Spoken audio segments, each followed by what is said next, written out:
The stagecoach lurched to a violent halt, and Rebecca Rhodes was thrown forward against the seat in front of her with enough force to knock the breath clean from her lungs.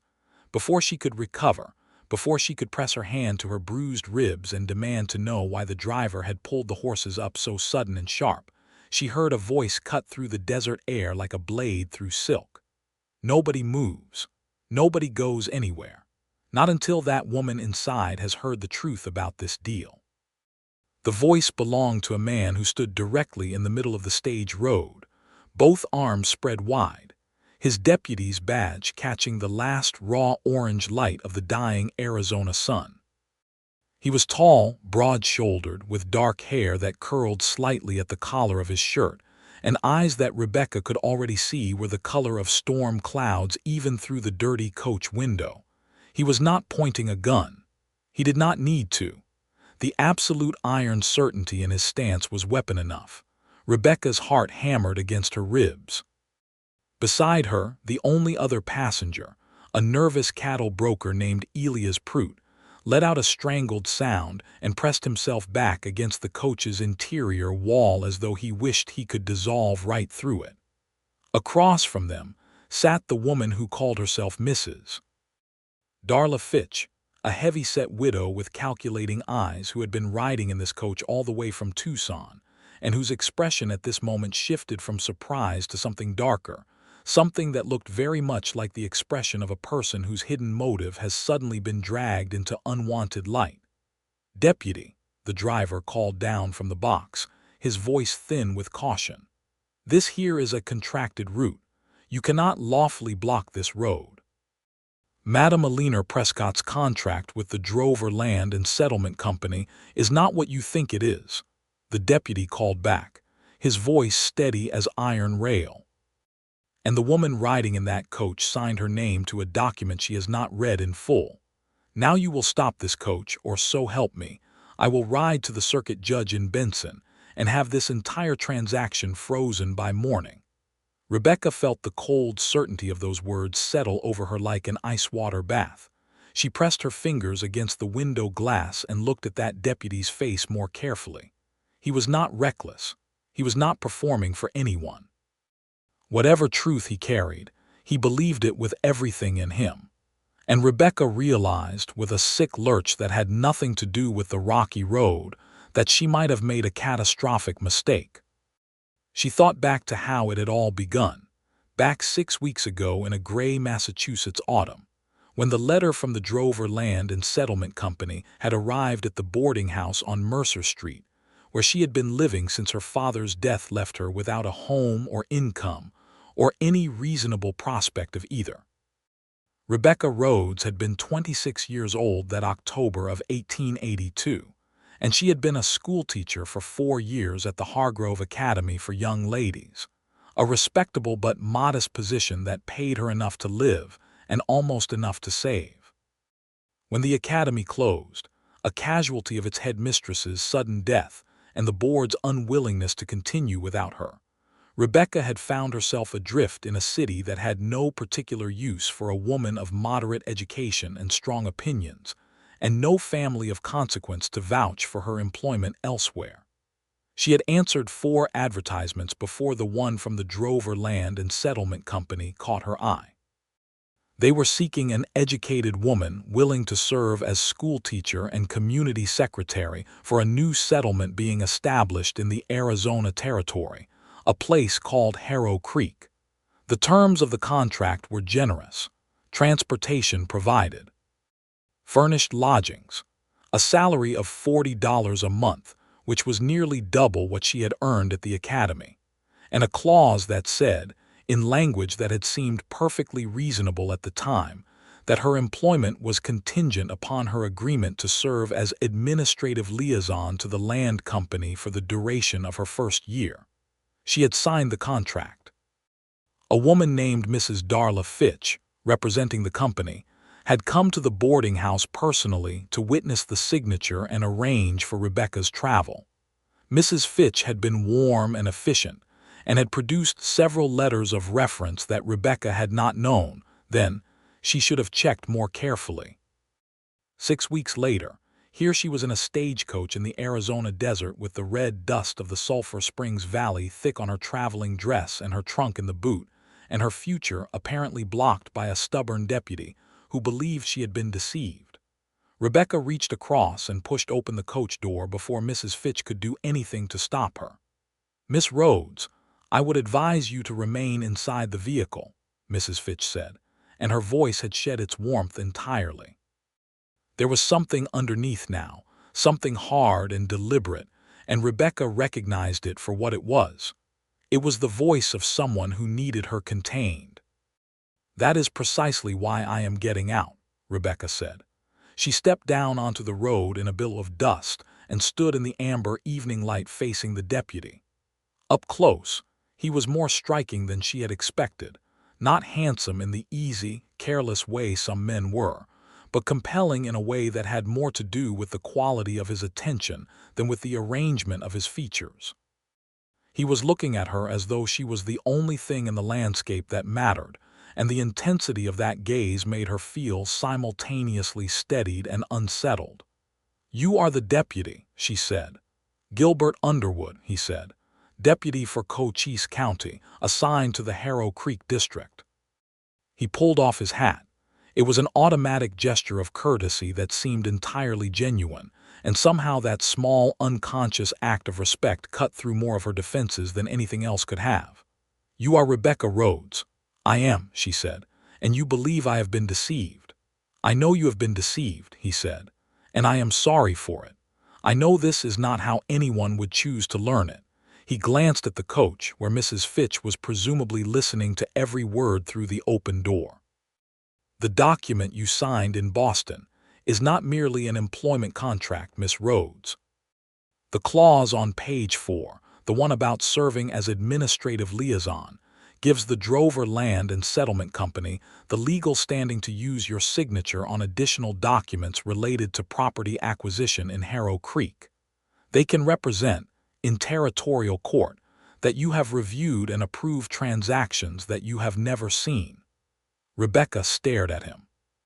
The sun was dropping fast behind the Dragoon Mountains, and the air was going cold the way Arizona air did, abruptly and completely, as though the warmth of the day had been a loan that was now being called in.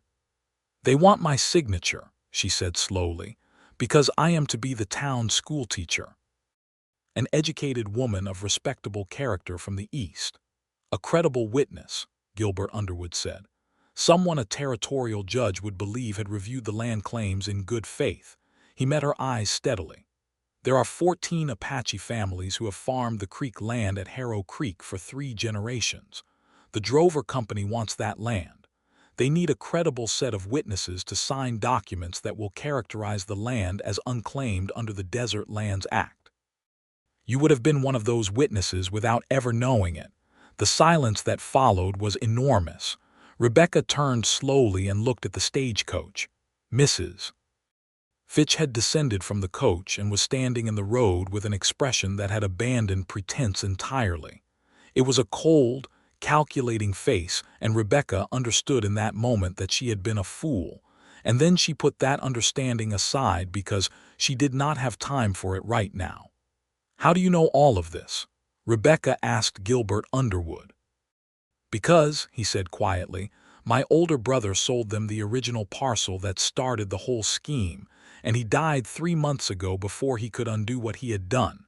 He left me his papers, every document, every correspondence." He paused. "I am the reason this plan got as far as it did, Miss Rhodes, at one remove. And that is a debt I intend to settle." There was a dark past in his voice when he said it, not bitterness exactly, more the sound of a man who had looked at something terrible and refused to look away from it. Rebecca found, somewhat to her own surprise, that she believed him completely. "What happens now?" she asked. "That depends," he said, "on whether you are willing to stay." Mrs. Fitch stepped forward. "Miss Rhodes, I would remind you that you are under contract, and that leaving the company's service without cause is actionable. You have no money to repay the cost of your transportation, and you have no position waiting for you in Massachusetts." Her voice was smooth and certain, and every word was a blade designed to cut through alternatives. The arrangement is quite straightforward. You teach school. You fulfill your administrative duties as agreed. No one needs to be harmed. Except the 14 families who lose their land, Rebecca said. Mrs. Fitch's expression did not change. Settlers and their land claims are a matter of territorial law, not sentiment. Rebecca looked at Gilbert Underwood. He was watching her with an expression she could not entirely read. But underneath the careful neutrality she thought she saw something else, something that looked very much like hope held at arm's length in case it broke. "Tell me," she said to him, "is there actually a school in Harrow Creek that needs a teacher?" "There is," he said. 19 children and nowhere to hold lessons. The community has been waiting for someone for 2 years. And the administrative liaison's duties," she said. "If I refuse to perform them, what actually happens to me legally? The contract clause is almost certainly unenforceable under territorial law," he said. "I have written to a lawyer in Tombstone who agrees with me. The fraud involved in procuring your signature would void the actionable portion." He paused.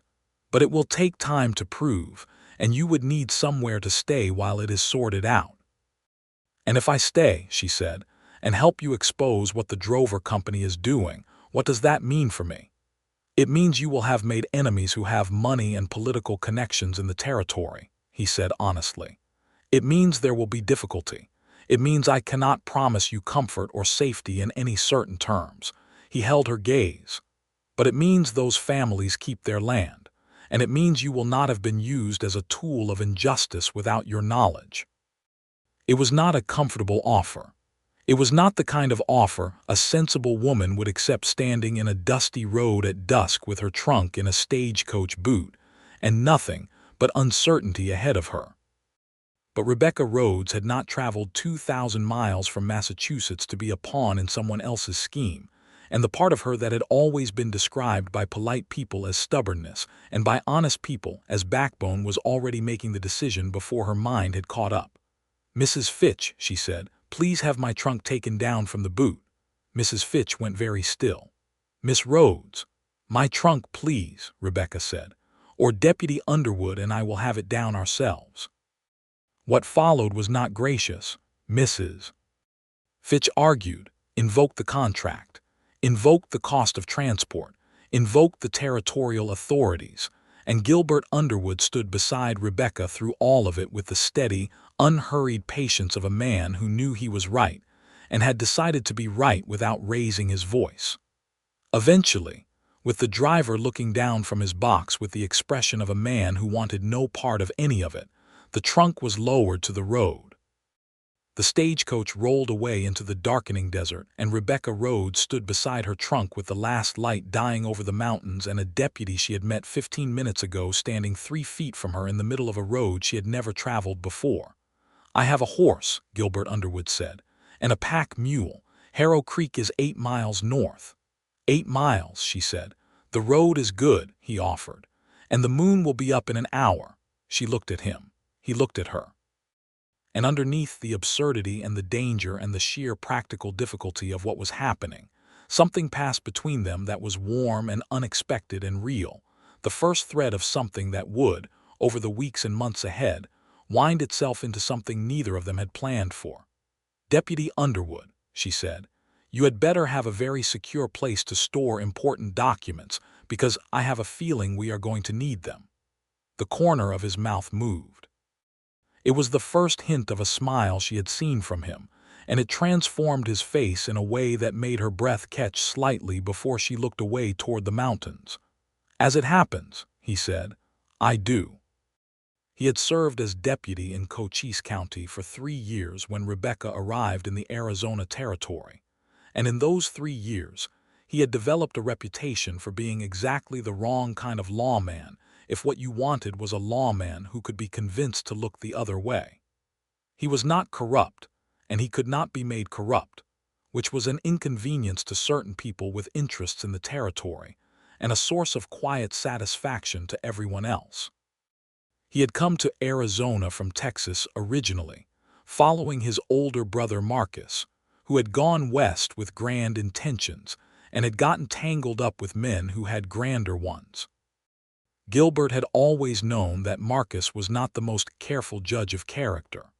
Marcus was warm and enthusiastic, and liked people perhaps a little more than was entirely wise, and those qualities had made him a natural target for the kind of men who collected useful associates the way some people collected debts. When Gilbert had received his brother's last letter, 8 months before Rebecca's arrival, Marcus had written that he had gotten himself involved in something he was trying to get out of, and that Gilbert should not worry because he was handling it. Marcus was always handling things. Gilbert had known, reading that letter by lamplight in his small office in the town of Mesquite Wells, that he should have been worried. Marcus had died of what the company doctor called a fever, which was technically accurate in that he had been found in an advanced state of illness in a room in Benson, but which left out the fact that the fever had been preceded by a significant blow to the back of the head, a detail that the company doctor had somehow failed to include in his official report, and that the sheriff of Benson, who was on retainer from the Drover Company, had declined to pursue. Gilbert had pursued it instead.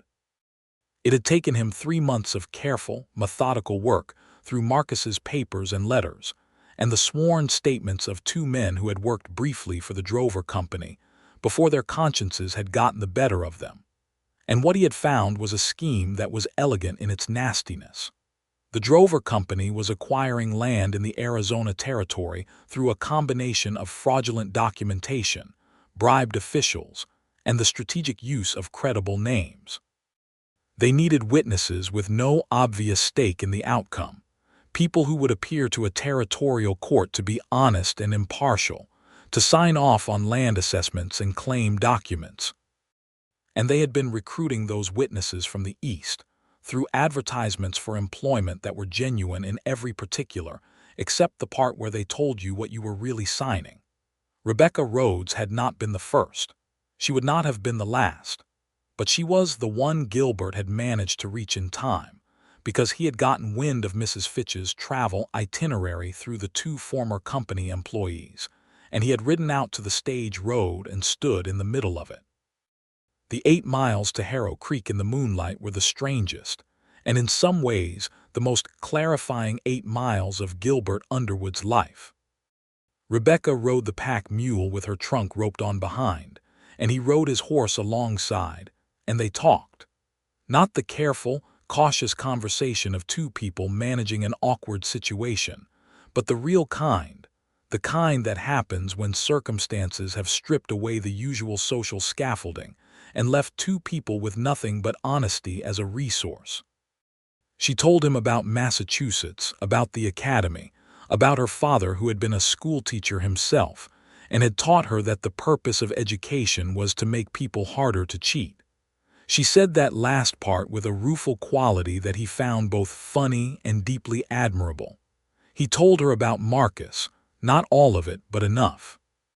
Enough that she understood what the whole enterprise cost him, enough that she understood why he was standing in the middle of stage roads at sunset.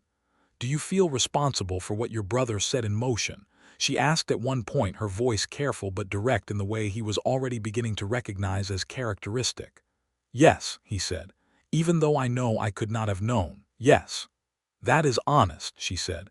"Most people would say no. Most people are lying," he said. "Or lying to themselves, which is worse." She was quiet for a moment.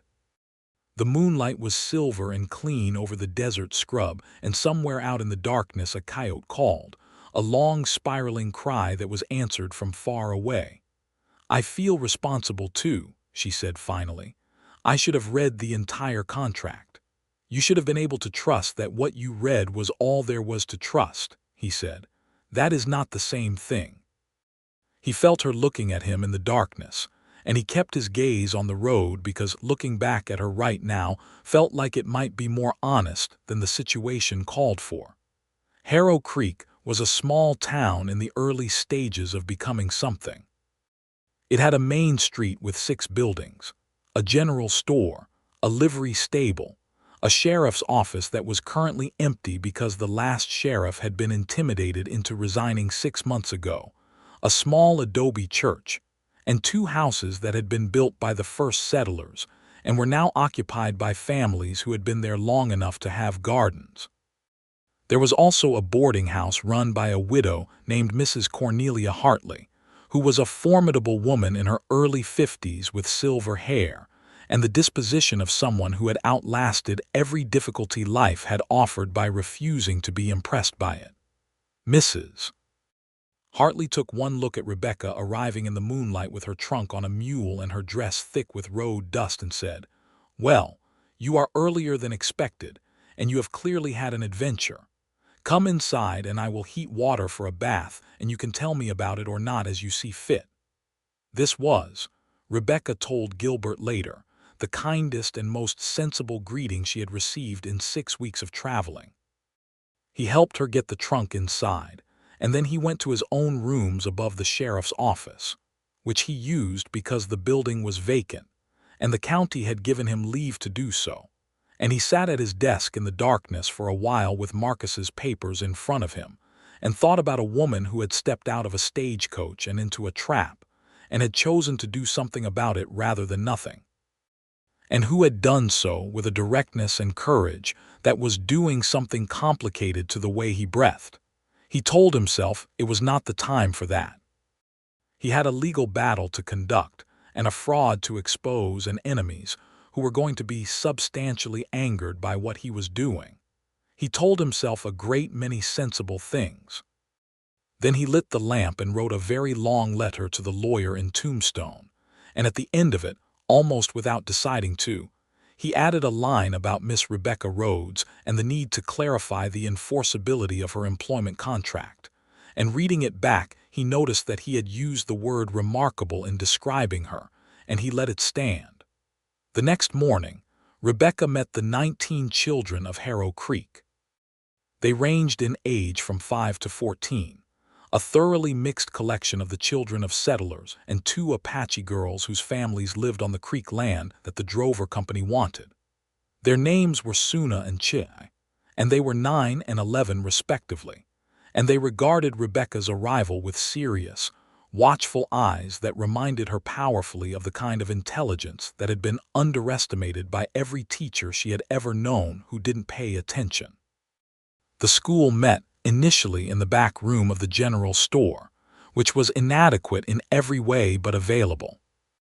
Rebecca organized it as best she could with the materials she had, which were her own books from Boston, a chalkboard that Gilbert had arranged to have borrowed from the church, and the considerable resource of her own memory and training.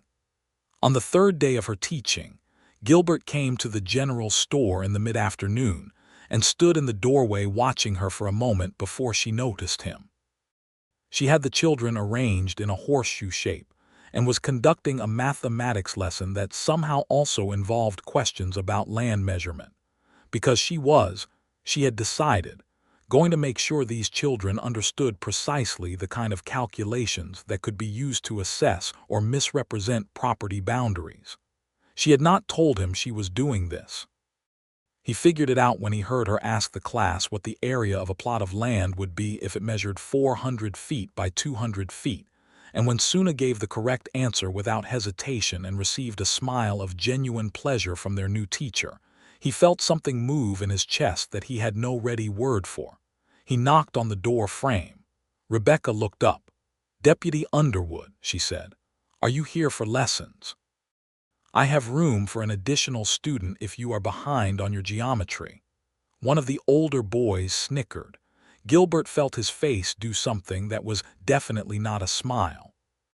Or rather, it was a smile, but he was making a fairly determined effort not to let it be too obvious, given that 14 children were now watching him with the bright attentive interest that children reserved for any interaction between adults that might contain the possibility of entertainment. "I have news from Tombstone," he said. "From the lawyer." Her expression shifted immediately, the lightness of the classroom moment giving way to something focused and alert. "I will be with you in 10 minutes," she said, and turned back to the class with a composure he found impressive. He waited on the bench outside the store in the afternoon heat and thought about the letter, which had arrived by morning post and contained both good news and bad news in roughly equal measure, and tried to organize his thoughts into something that would be useful to tell her without being frightening. He was not entirely successful at the not frightening part.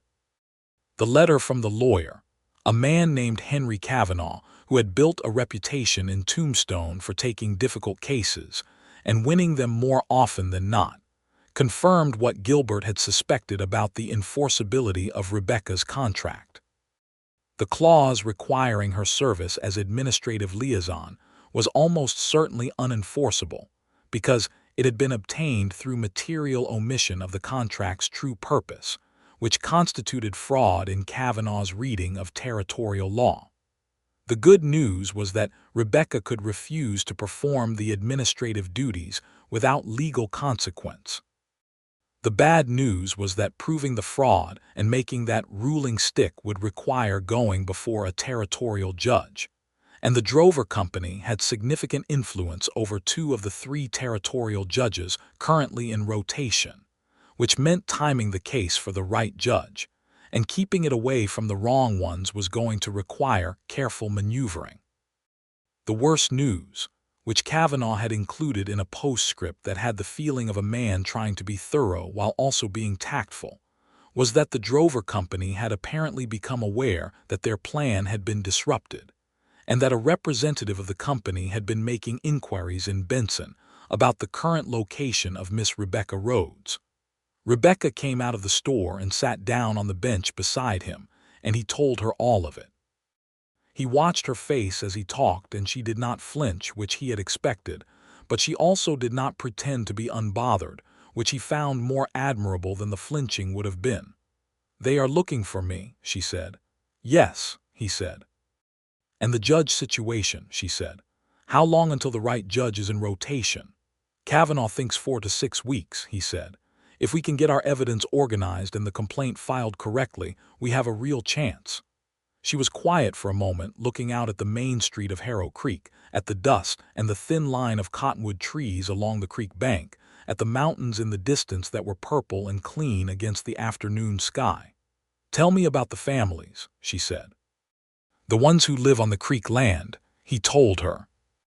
He had got to know them somewhat over the past months, visiting the land several times under the pretext of routine deputy business, while actually making careful notes about the extent and nature of their occupation of the land, which would be important evidence.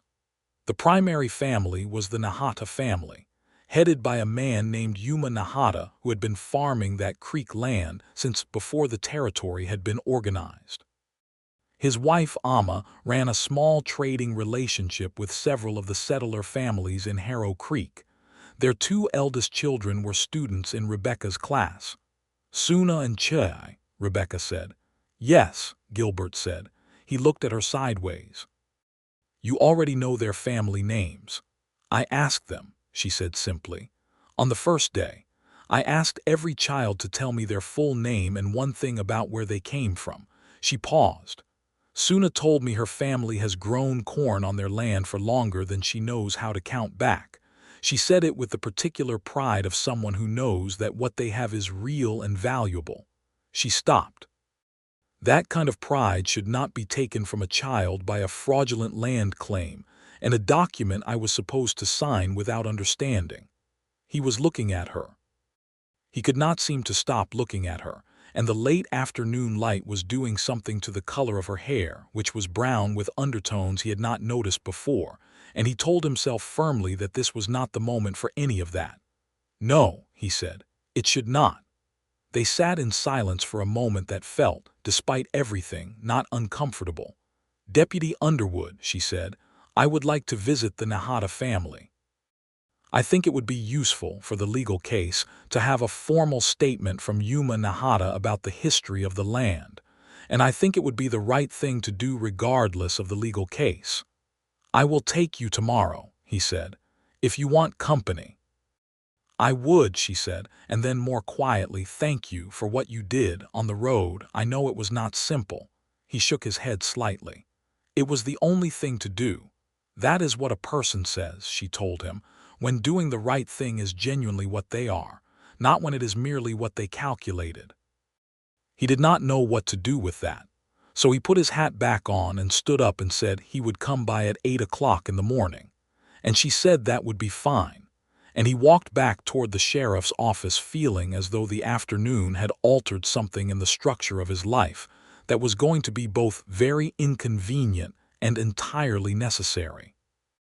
The ride out to the Nahata land was 4 miles along the creek, and they rode side by side on a trail that wound through stands of cottonwood and mesquite heavy with yellow bloom. It was a softer landscape than the open desert, green in the way that anywhere near water in Arizona was green, which was modest and precious rather than lush, but real. Rebecca asked him questions about the territory as they rode, about the landscape and the water rights and the political situation with the territorial administration, and he answered them because she asked with the intelligence of someone who was actually going to use the information, and there was a particular pleasure in talking to someone like that. He learned things about her too in the gaps between information. She had opinions about everything and they were well-reasoned, and she stated them plainly, which was both unusual and refreshing. She thought the Desert Lands Act was designed to benefit speculators at the expense of actual settlers, and that the territorial administration was less interested in justice than in development, and that these two things were in fact related. She also thought that the school needed a proper building, and that she intended to raise the money for one regardless of whatever else was happening, because the children needed a permanent space, and she saw no reason to wait for the situation to resolve before addressing that particular need. He found he was smiling more than he usually did. It was distracting. He tried to be professional about it. Yuma Nahata received them at the entrance to his farm with the dignified wariness of a man who had learned that visitors who arrived with official business rarely brought anything he wanted. He was a man of perhaps 50, compact and strong, with dark eyes that assessed the situation with considerable intelligence. Gilbert introduced Rebecca and explained, with Yuma's son Kido serving as interpreter for the portions where the technical English became too complicated, exactly what the drover company was doing and what Rebecca's role had been intended to be and what they were proposing to do to stop it. There was a long silence after the explanation. Yuma looked at Rebecca for a long time. Then he said in English that was accented but clear, "You knew nothing of this when you signed." "Nothing," Rebecca said, "and I am sorry that my name was ever attached to it, even unknowingly." He was quiet again. Then he said, "What do you need from us?" "A statement," Gilbert said, "written and witnessed about the history of your family's occupation of this land. The dates, the improvements, the extent of the farming and the structures, everything that establishes the reality of your presence here." "And the testimony itself," Rebecca said, "if it comes to a court proceeding, though I hope to spare you that if possible." Yuma looked at her again, and something in his expression shifted, not warmth exactly, but a kind of recognition. He nodded once. They spent 3 hours with the Nahata family that day. Amma Nahata brought out food and water, and the statement was written carefully with Gilbert scribing and Rebecca asking the clarifying questions in a way that was thorough but not bureaucratic, that treated the history of the land as the living thing it was rather than a list of legal facts. The two daughters, Suna and Chie, appeared briefly and gave Rebecca the particular greeting that children gave teachers they genuinely liked, which is to say they pretended not to be especially interested in her presence while being clearly very interested. On the ride back, the late afternoon shadows long across the desert scrub, Rebecca was quiet for a while, and he let her be quiet. "That land is theirs," she said eventually. "Not in the legal sense, though it ought to be in the legal sense too. But in the real sense, the one that matters more." "Yes," he said. "We are going to win this," she said. It was not a question. "We are going to try our best to win it," he said carefully.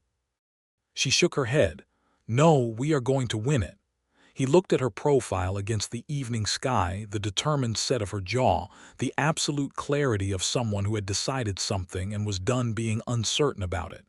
"Yes," he said, "we are." Over the following weeks, The battle for the Harrow Creek land was waged on paper and through the post, and in whispered conversations and formal meetings. And it was not glamorous work, but it was important work. And Rebecca and Gilbert did it together with an efficiency that came partly from their complementary skills, and partly from the fact that they had, without quite deciding to, become partners in the most complete sense of the word. She had the training in language and documentation, the ability to read contracts with the careful attention of someone who had taught grammar for years, and knew exactly how a sentence could be constructed to mean two different things depending on where you put the commas. He had the knowledge of territorial law and the relationships with enough honest officials that he could get documents where they needed to go and keep them away from the people who would use them badly.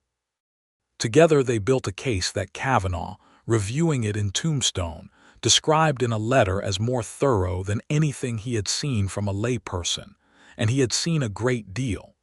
They also had meals together. This was partly logistical, because Gilbert often came by the boarding house in the evenings to work through the latest documents or discuss what Kavanaugh had written, and Mrs. Hartley, who had formed her own opinions about the situation very quickly, and had decided that both Rebecca and Gilbert were people worth feeding, made it clear that the dining room table was available and the coffee was always on. It was partly something else, too. Rebecca noticed it in the way the evenings changed after a few weeks. What had begun as working dinners, papers spread between the plates and conversation focused entirely on the legal strategy, gradually began to include other things. He told her about Texas, and she told him about Boston. She told him about her father's classroom, and the particular way he had of teaching history as though it were alive and still happening, which she thought it was. And Gilbert said that was exactly right. And they spent an entire evening discussing the Civil War not as history but as consequence, as something whose wounds were still working themselves out in the territories and the politics and the daily injustices of the present, which of course it was. He brought her a book one evening, a volume of geological surveys of the Arizona Territory that he had found in the back of the general store, because she had mentioned being curious about the landscape's history, and she stayed up until 1 in the morning reading it, and then told him about it the next day with an enthusiasm that was entirely unguarded and completely arresting. She noticed the way he listened. Not the polite, waiting for a pause kind of listening that most people did, but actual listening, the kind that changed his expression as she talked, that made him ask questions that showed he had been tracking every thread of what she said. She was not used to being listened to like that. She had not known she was not used to it until it happened, and she felt the difference like a window opening in a room she had not known was stuffy. He noticed the way she laughed. She did not laugh often, but when she did it was real, a sudden flash of genuine amusement that transformed her face from pretty to luminous, and he was helpless against it every single time.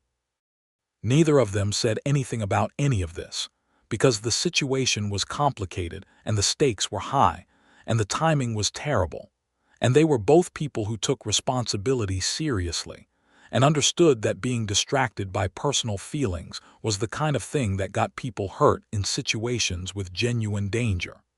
The danger arrived in the form of 2 men who came to Harrow Creek on a Thursday morning in the 3rd week of November. They were not Drover Company employees, technically.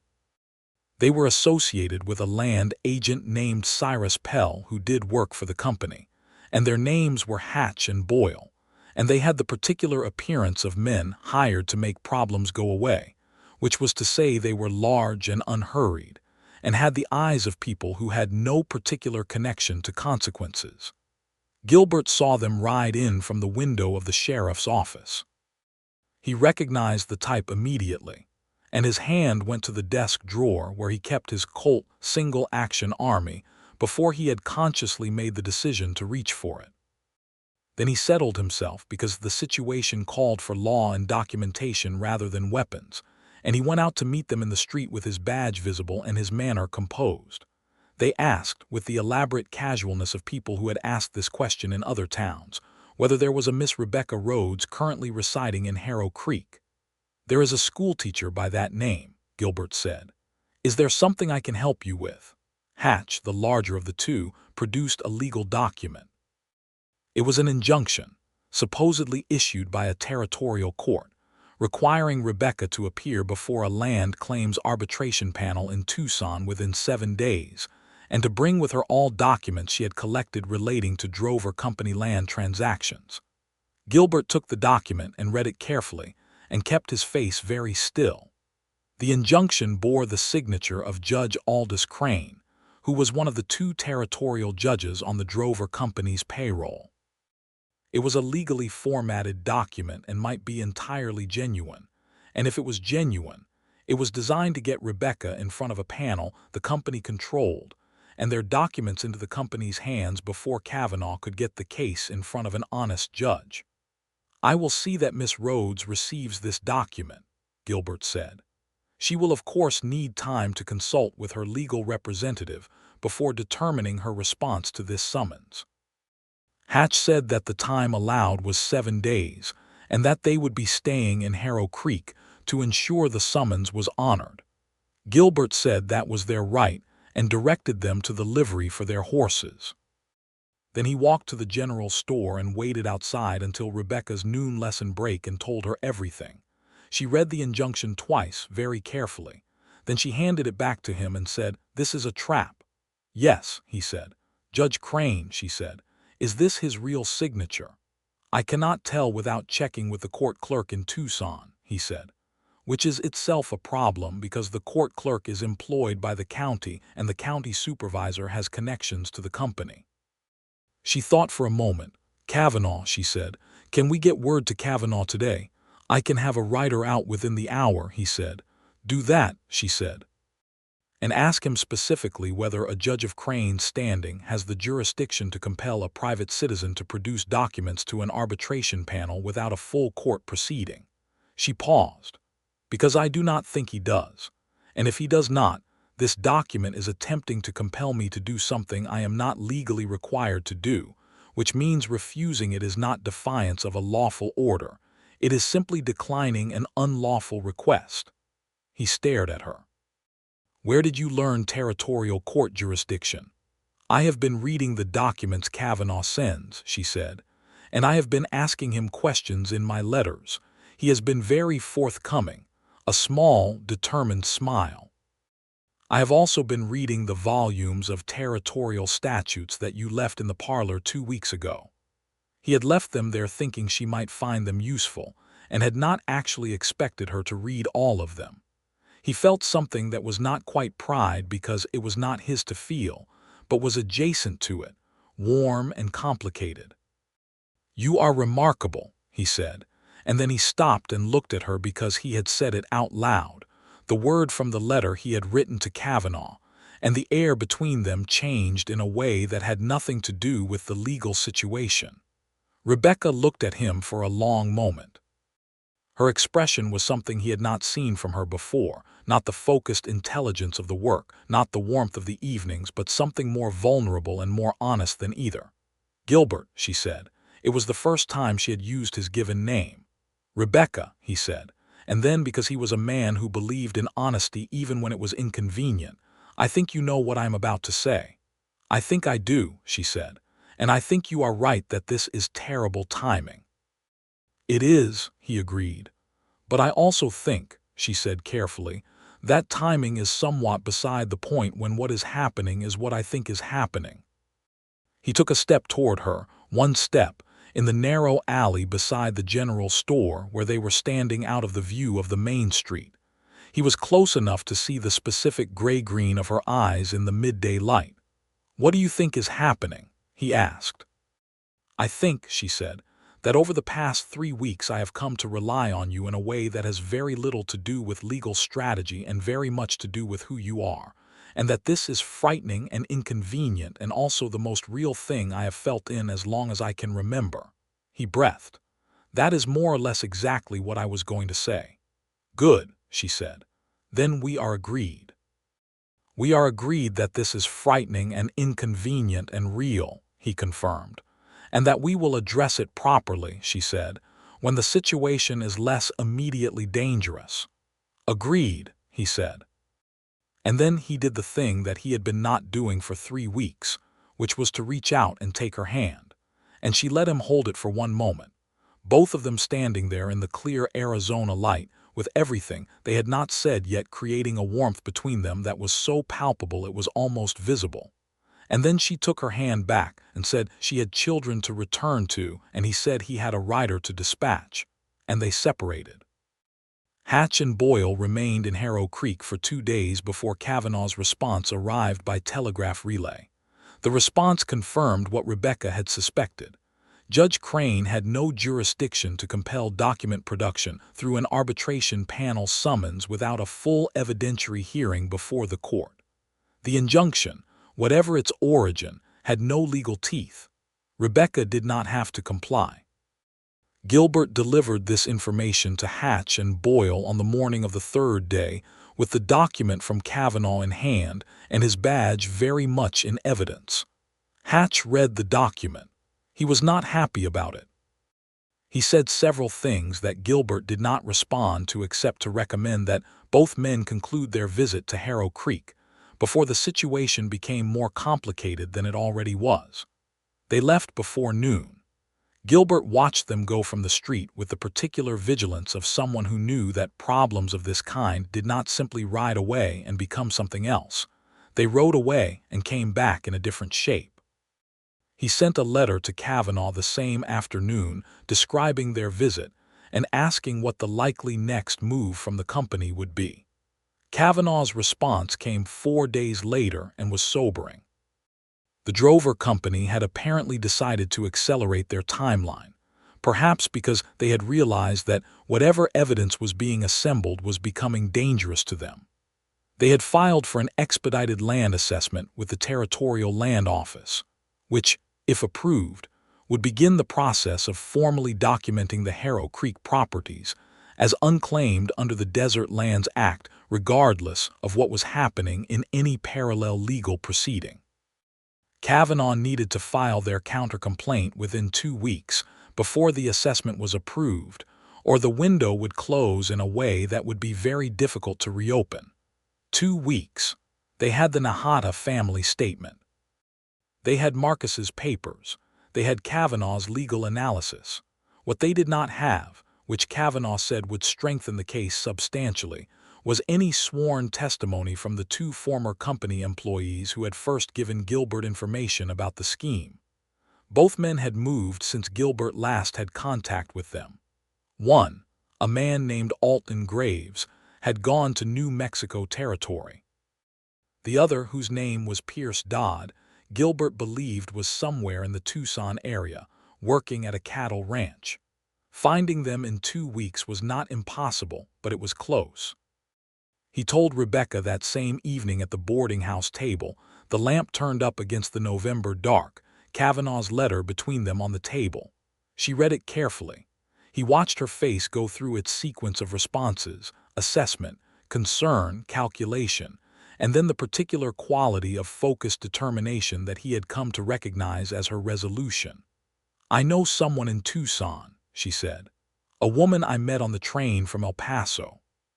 She was a schoolteacher too, employed at the mission school in Tucson for 2 years. She knows everyone in the area. She told me so herself, in the way that teachers always know everyone in a community because every family has children." She looked up. "If I write to her today, describe Pierce Dodd, and ask her to inquire quietly, she may be able to locate him faster than anyone we could send from here." "That is a good idea," he said. "The other one, Alton Graves in New Mexico," she said, "is harder. Do you have any contacts in New Mexico Territory?" "I do," he said. "A former colleague in Las Cruces. He is thorough and trustworthy." "Then write to him today," she said. "Already was planning to," he said. They looked at each other across the table in the lamplight. "We are doing this," she said. "We are," he said. He reached across the table and put his hand over hers. There on the table. Not the one brief moment in the alley, but a real and deliberate gesture. And she turned her hand and held his hand back. And Mrs. Hartley, who came in from the kitchen at that particular moment with the coffee pot, took one look at the two of them, and went back out again quietly with the particular wisdom of a woman who knew when a room was already full of everything it needed. Pierce Dodd was located within 10 days through Rebecca's contact in Tucson and was willing to testify. He was, as it turned out, deeply willing. He had been carrying the guilt of his association with the company and what it had cost him, morally speaking, since his departure, and the offer of an honest court proceeding where he could say what he had witnessed was something he received with a relief that was evident even through the written word when his letter arrived. Alton Graves took the full 2 weeks to locate, through Gilbert's contact in Las Cruces, and his willingness was more conditional. He was afraid of repercussions, understandably so, but Kavanaugh wrote to him directly and explained the protections available to him as a sworn witness in a territorial court proceeding, and eventually he agreed. On the 14th day, with 24 hours to spare, Kavanaugh filed the counter-complaint in front of Judge William Hardcastle, the one honest territorial judge currently in rotation, and the expedited land assessment was frozen pending the hearing. The hearing was scheduled for 3 weeks out, in Tombstone, and Kavanaugh wrote that he was cautiously optimistic, which Rebecca correctly interpreted as meaning that the case was strong but a courtroom was always uncertain. Those 3 weeks between the filing and the hearing were, for Rebecca and Gilbert, the weeks in which everything that had been building between them became fully and openly real. Part of it was simply that the most acute phase of crisis had passed, and they were now in the steadier mode of preparation rather than emergency. Part of it was that they had proven to themselves and each other that they could work together under pressure, and that what they built held. And part of it, the largest part, was that whatever either of them had been telling themselves about timing was simply no longer sufficient to contain what was actually happening. He told her about his life in Texas, the parts he had not told anyone else. His mother, who had died when he was 12 and left his father with 2 boys and a ranch that was already in difficulty. The particular loneliness of that period, which he had handled by working very hard at everything and allowing himself to be close to almost no one, which was a habit that had served him well in many ways and had cost him in others. He told her that he had been engaged once briefly to a woman in Texas, and that it had not worked out, not dramatically, not through anyone's particular fault, but because she had needed someone who could be fully present in a life she was trying to build, and he had always been leaning toward somewhere else. "Were you unhappy?" Rebecca asked. "No," he said after thinking about it.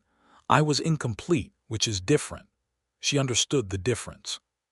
She told him about her own particular version of it, the way she had always been at a slight angle to the life she was supposed to want, the life of marriage and household that was entirely respectable and entirely not what she felt herself shaped for. She had wanted work that mattered and learning that went somewhere, and a life that was real rather than merely appropriate. She had not had a word for what she was looking for until she had arrived in Arizona under duress and found it here in a ruined stagecoach journey and a deputy standing in a road. "Is this it?"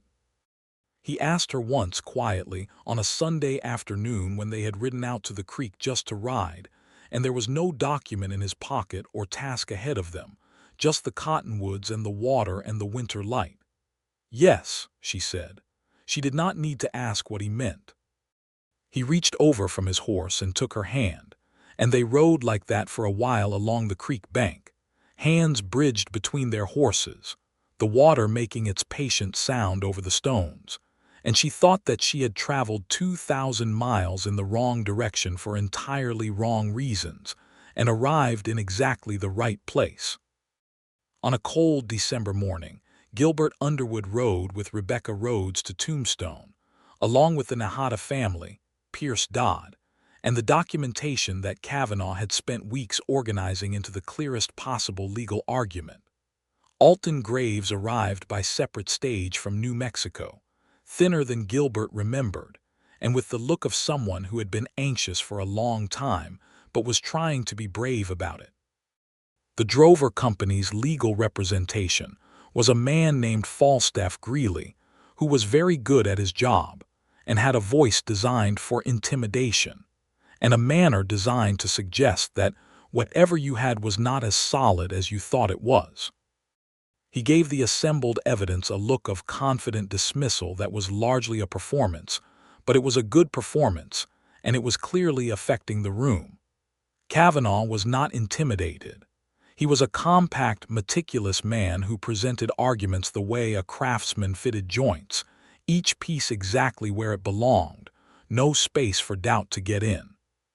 He walked Judge Hardcastle through Marcus Underwood's papers, through the pattern of fraudulent documentation, through Pierce Dodd's testimony about the company's practices, through Alton Graves's account of how witnesses had been recruited and used, and through Yuma Nahata's statement about his family's continuous presence on the Creek land. Rebecca was called to testify about the circumstances of her contract signing.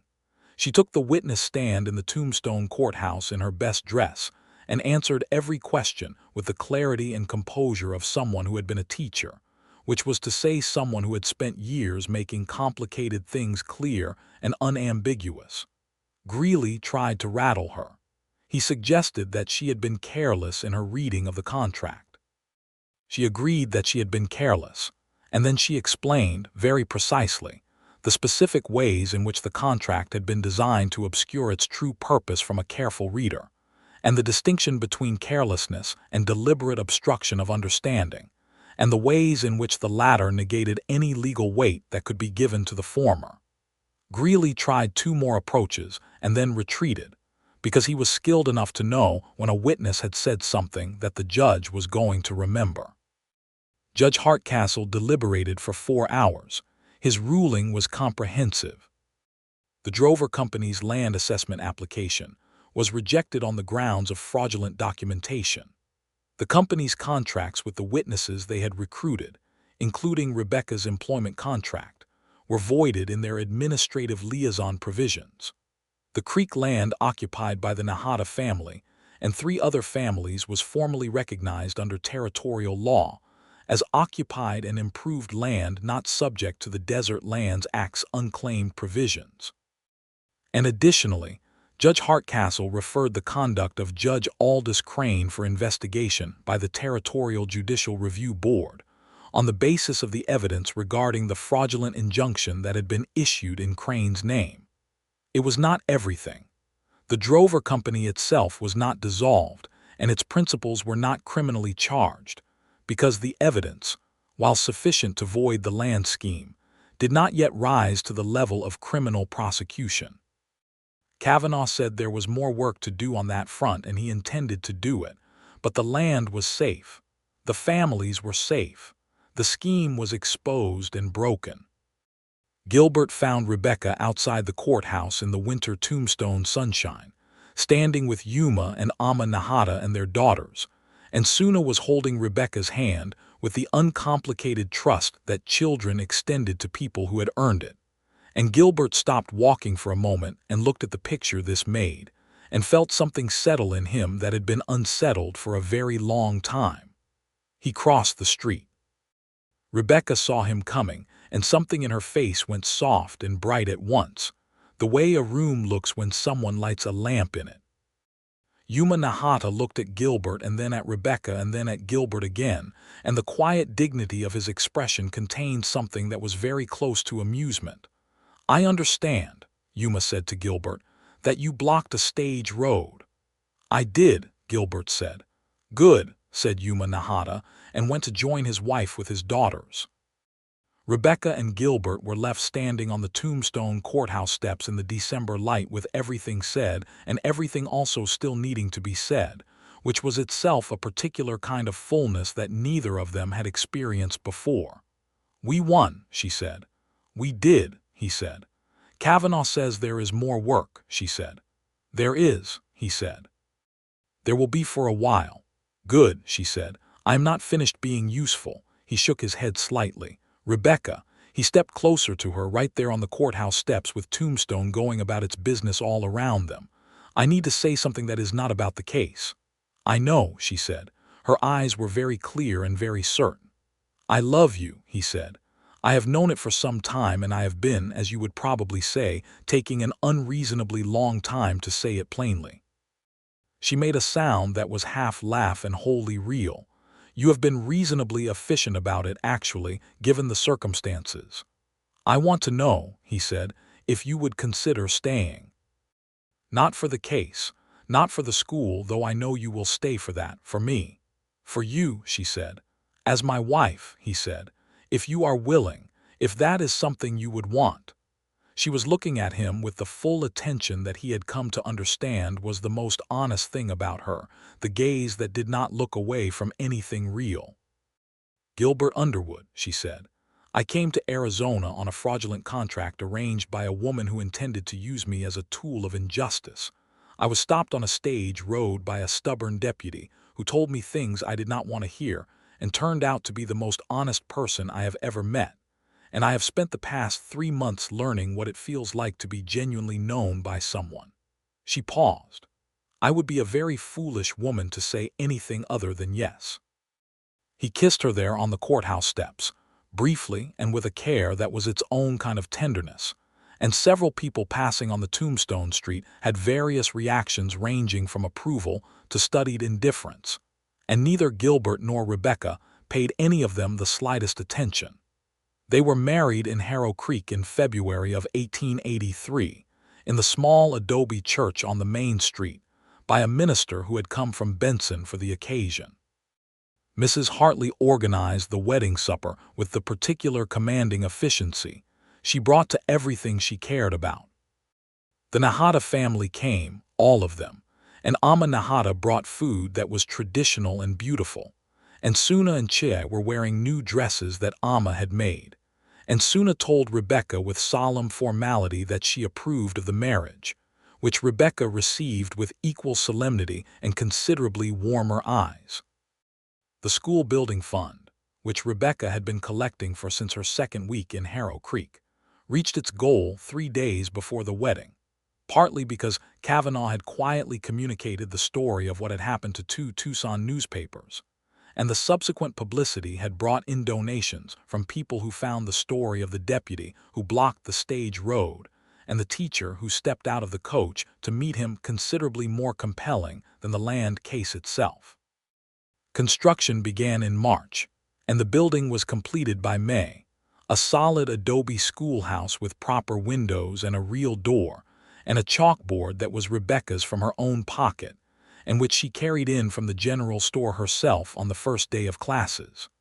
The first day of classes in the new schoolhouse was attended by 23 children, because 4 new families had moved to Harrow Creek in the spring. One of the new families was Apache, and they were there because word had spread, in the particular way that word spread through communities that had learned to be careful about information, that Harrow Creek had a teacher who asked every child their full name and one thing about where they came from, and who had stood up in a Tombstone courtroom and said that fraudulent contracts and deliberate obscurement were not the same as consent. Gilbert sat in the back of the schoolroom on that first day.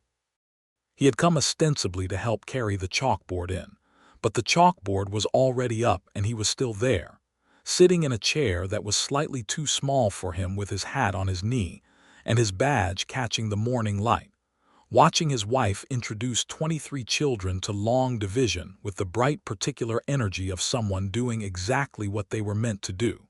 She caught him watching. She gave him a look that meant, "What are you still doing here?" And he gave her a look that meant, "You know perfectly well what I am doing here." And then she turned back to the children, and he stayed exactly where he was. Kavanaugh continued the legal work against the Drover Company through the spring and summer. 2 of the company's principals were eventually indicted on fraud charges, and one of them went to prison. The company itself was dissolved by the territorial court in the fall of 1883. Judge Aldous Crane was removed from the bench following the Review Board investigation. It was not a clean or simple victory. None of the real ones were, but it was real, and it held.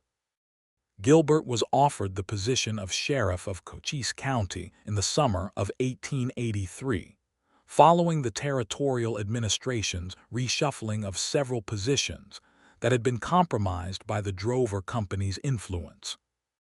He accepted it and kept his office in Harrow Creek, and Rebecca adjusted to being the sheriff's wife with approximately the same equanimity she had adjusted to everything else, which was to say she was entirely herself about it and did not let it change anything that she did not want changed. In the autumn of 1883, they had their first real argument. Not the productive kind they had been having all along, where two intelligent people disagreed about something specific and worked through it, but a real one, rooted in fear, and the particular difficulty of two people who had been alone for a long time learning how not to be. It started over something practical, a decision about whether Gilbert should personally pursue a lead in the remaining Drover Company investigation that required him to ride to Benson alone and make contact with a man who was willing to testify but who was in a precarious situation. Rebecca thought he should take a deputy with him. Gilbert thought the presence of an additional lawman might spook the witness. They were both right, which made it worse. What came out underneath the practical argument was the thing that had been underneath it all along. She was afraid of losing him. Not the abstract afraid, but the specific afraid of a woman who had been alone and knew what it felt like, and was now looking at a life she wanted very much and all the ways it could be taken. He told her that the fear was reasonable, but that he was not going to stop doing the work, and that she had known from the first night on the road who he was and what his work meant to him. She said she knew that, and that she was not asking him to stop, and that she was allowed to be afraid even if she was not going to try to prevent him from going. He said of course she was allowed. She said she needed him to come back. He said he intended to. There was a silence, and then she put her head on his chest, and he wrapped his arms around her, and they stood in the kitchen of the small house they had been renting for the past months, with the evening coming in through the windows, and neither of them saying anything because there was nothing more to say that needed words. He went to Benson. He took no deputy. The witness was successfully deposed. He rode back to Harrow Creek 2 days later, and Rebecca was on the porch of the house waiting. And when she saw him come up the road, the particular quality of relief in her face was not something she tried to hide, which he thought was the most honestly loving thing she had ever given him. In the spring of 1884, they moved into a house that was theirs, not rented, theirs. It was a modest house at the north end of Harrow Creek's Main Street, adobe with a portal across the front, and a kitchen with a real stove and 2 bedrooms, and a garden in the back that Rebecca proceeded to fill with the particular organized ambition of someone who had been wanting a garden for a long time. That same spring, Rebecca discovered she was expecting a child.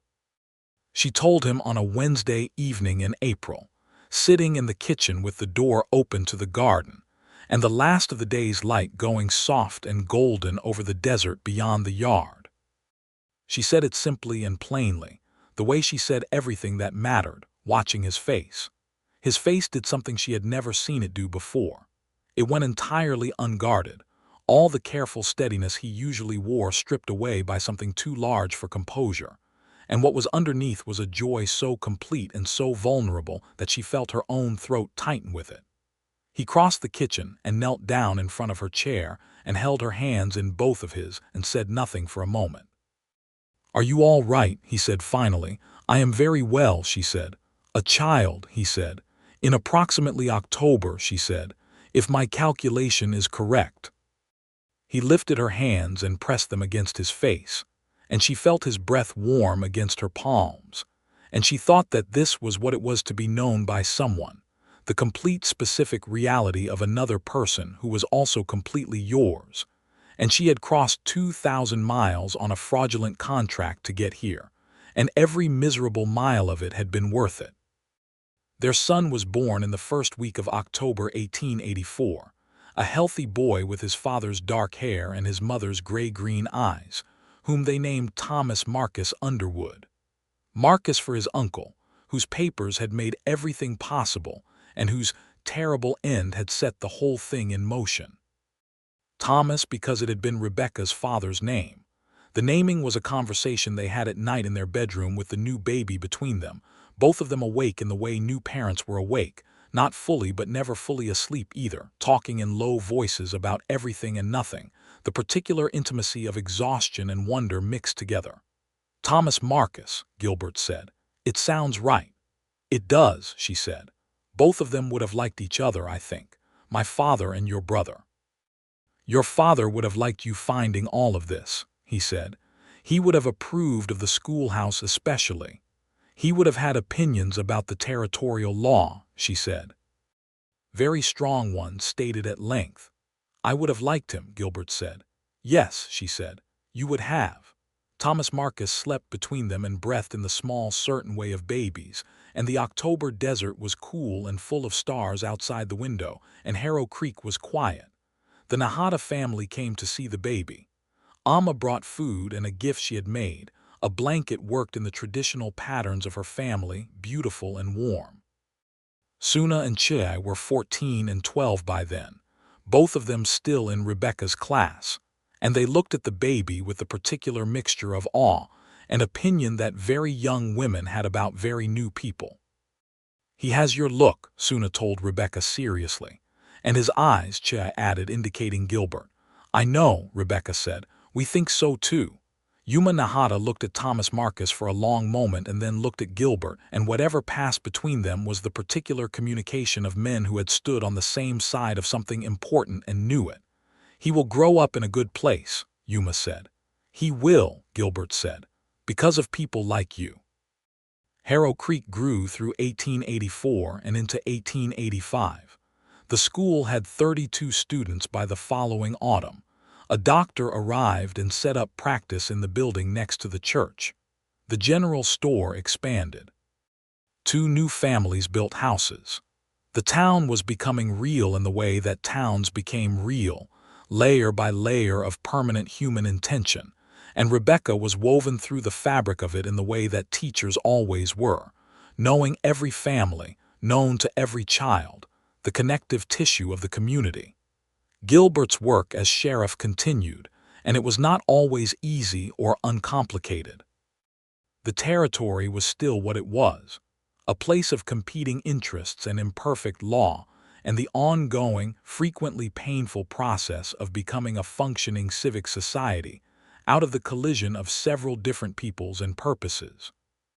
He did the work with the same iron steadiness and refusal to be corrupted that he had always brought to it, and Rebecca understood better each year what it cost him and what it gave him, both being real and both mattering. In 1885, Kavanaugh visited Harrow Creek, traveling out from Tombstone on a social call that was also an opportunity to discuss several ongoing legal matters. He was a bachelor, meticulous and pleasant, and he spent an evening at the Underwood house, eating Rebecca's cooking and playing with Thomas Marcus, who was at the pulling himself up on furniture stage, and conducting himself with the ambitious enthusiasm of a person who has recently discovered that upright is a possibility.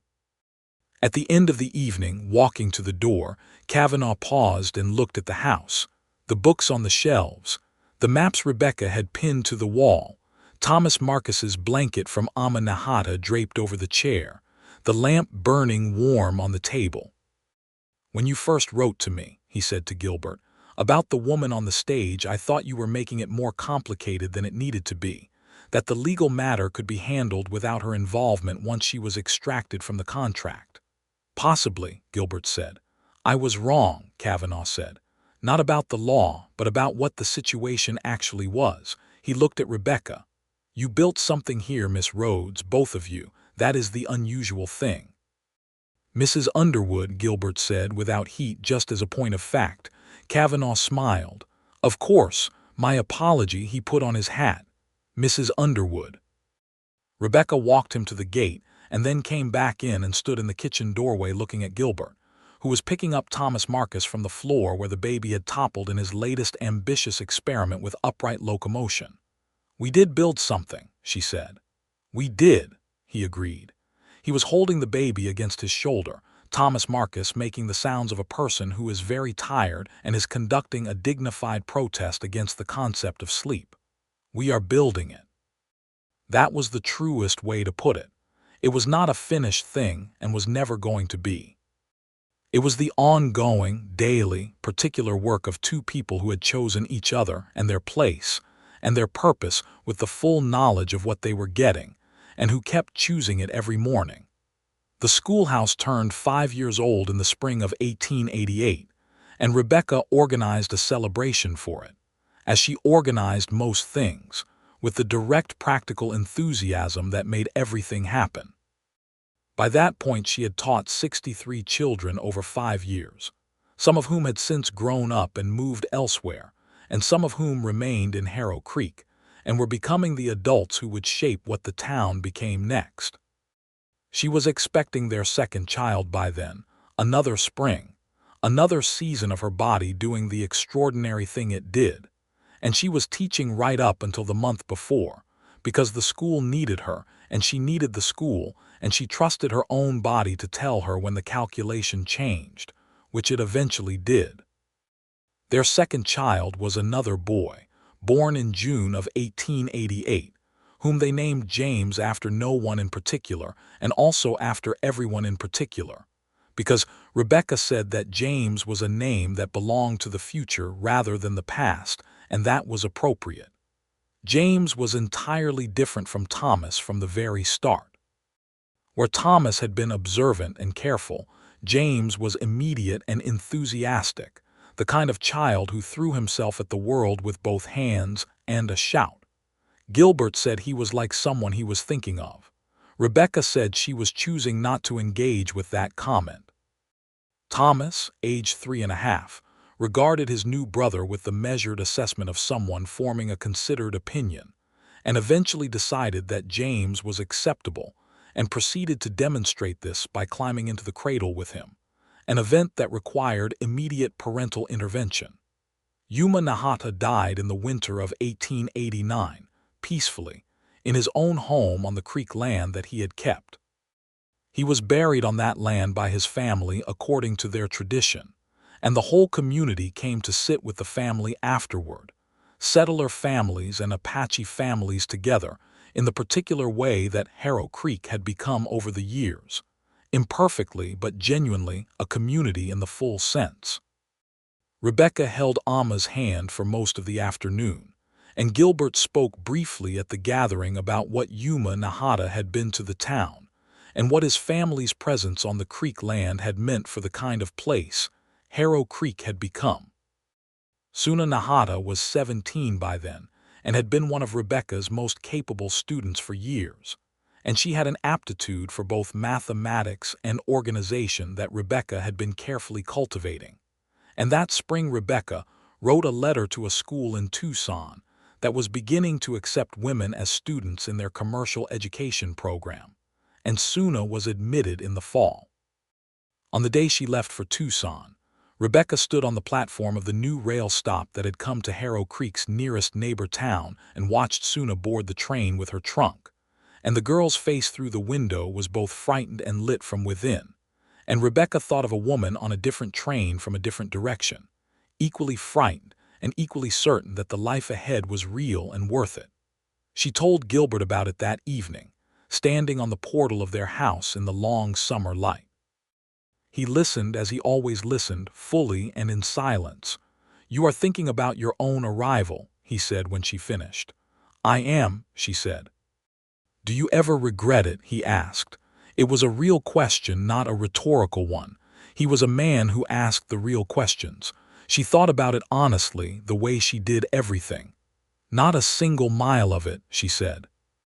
He was sitting in the chair beside her on the portal, and he reached over and took her hand and held it, their hands resting on the arm of the chair between them, the familiar warm weight of his grip, the desert going purple and gold in the late light, and the sounds of their boys somewhere inside the house negotiating loudly about something, and the creek quiet beyond the buildings, and the cottonwoods golden in the early autumn. "Neither do I," he said. It was the truth, and they both knew it, and there was nothing more to say about it, which was the best kind of truth, the kind that needed no elaboration because it was entirely complete.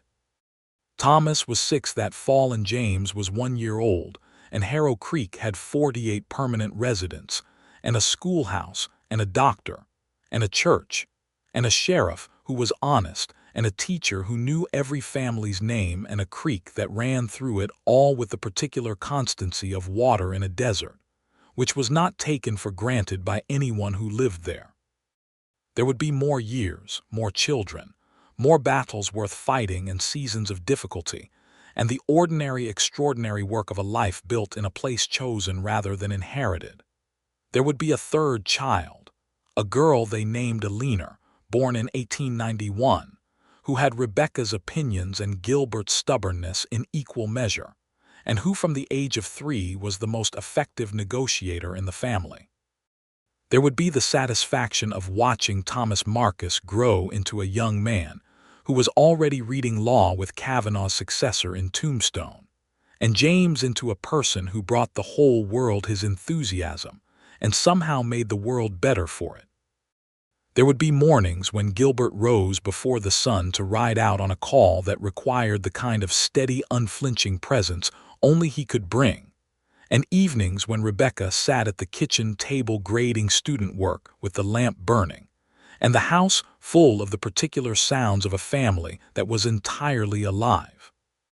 There would be arguments that were sometimes hard and resolutions that were always real, and the deep accumulated knowledge of 2 people who had learned each other in the best possible way, which was in the middle of something true and difficult and worth doing together. And there would always be, foundational to everything, the story they told and that the town told with them, of the stubborn deputy who had blocked the stage road and told a woman the truth she had not heard, and the woman who had stepped out of the coach to listen to it, and what they had built together from that beginning. Harrow Creek remembered it. The school remembered it, 32 children becoming 63, becoming the 114 that filled the building, and then the new building that went up in 1892, 3 times the size of the original, with Rebecca's insistence that it have north-facing windows for the best light for reading, which it did, and which threw a clear, even light across the rows of desks on winter mornings. That was exactly what she had always wanted. On the spring evening in 1893, when the new schoolhouse had its first day of classes, and Rebecca stood at the door of it and looked at the afternoon light falling just as she had hoped across the room, Gilbert came and stood beside her. Thomas was 15 and James was nearly 5 and Alina was 2, and they were with Mrs. Hartley, who at 74 was still the most effective force of nature in Harrow Creek and had strong opinions about how the children should be spending their Saturday afternoon. "You built this," he said. "We built this," she said. It was not modesty, it was the exact truth. Nothing that existed in Harrow Creek existed separately from the other, the school and the safe land and the honest law all being expressions of the same thing, the same choice made on a stage road in the Arizona desert 10 years ago, the same commitment to doing what was right even when it was inconvenient and frightening and real. He put his arm around her shoulders, and she leaned into his side, and they stood in the door of the schoolhouse in the spring light, looking at the room that waited for the children who would fill it Monday morning, the chalkboard and the desks and the windows throwing their clear northern light, and the creek audible through the open windows in its patient, constant voice, and the desert stretching out beyond the town in every direction, enormous and indifferent and entirely beautiful.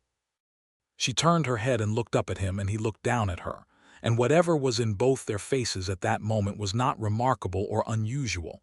It was simply theirs, the specific and irreplaceable expression of 2 people who had found each other and known it and chosen it and kept choosing it for 10 years and intended to keep choosing it for every year that remained. "Come home," she said. "I am home," he said. And he was. They both were.